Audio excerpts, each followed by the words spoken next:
সন্ধে হতে না হতেই মাথায় হাত পড়ে গেল যে কি টিফিন রান্না করব। তা ভাবলাম চলো আজকে একটু স্যান্ডউইচই করা যাক।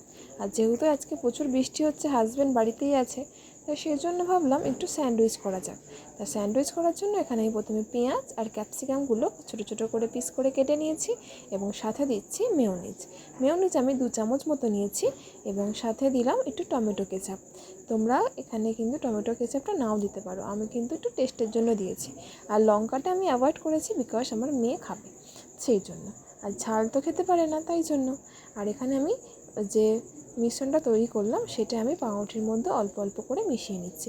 অল্প করে দেওয়ার পরে আমি একটুখানি চিজ এর ওপর দিয়ে দিলাম। চিজটা দিলে কিন্তু টেস্টটা আরও বেশি ভালো লাগে আর খেতেও বেশ ভালো লাগে, পিৎজা পিৎজা ফিলিংস হয়। তা সেই জন্যই চিজটা দেওয়া, আর কিছুই নয়। আর আমি চাটুতে অল্প তেল দিয়ে গরম করলাম। তোমরা কিন্তু তেল এর বদলে এখানে বাটারও ইউজ করতে পারো, আমি শুধুমাত্র তেল দিলাম। তাই সাদা তেল দেওয়ার পরে আমি পাউরুটিগুলোকে দিয়ে অল্প অল্প করে সেঁকে নিচ্ছি। আর এখানে ঢাকা দেওয়ার একটাই কারণ, সেটা হলো চিজ আছে, আর চিজ যেহেতু আছে চিজটাকে তো গলাতে হবে, আর সেই জন্যই আমি হালকা করে ঢাকা দিয়ে দিয়েছি। দেখো চিজটা আমার গলে গেছে আর খেতেও কিন্তু দারুণ হয়েছিল। আর সাথে একটু টমেটো কেচাপ দিয়ে সার্ভ করে দিলাম। আমার হাজব্যান্ড তো খুবই খুশি হয়েছে, এটা খেতেও দারুণ লাগে, টেস্টিও হয়। আর তোমরা বাড়িতে অবশ্যই করো।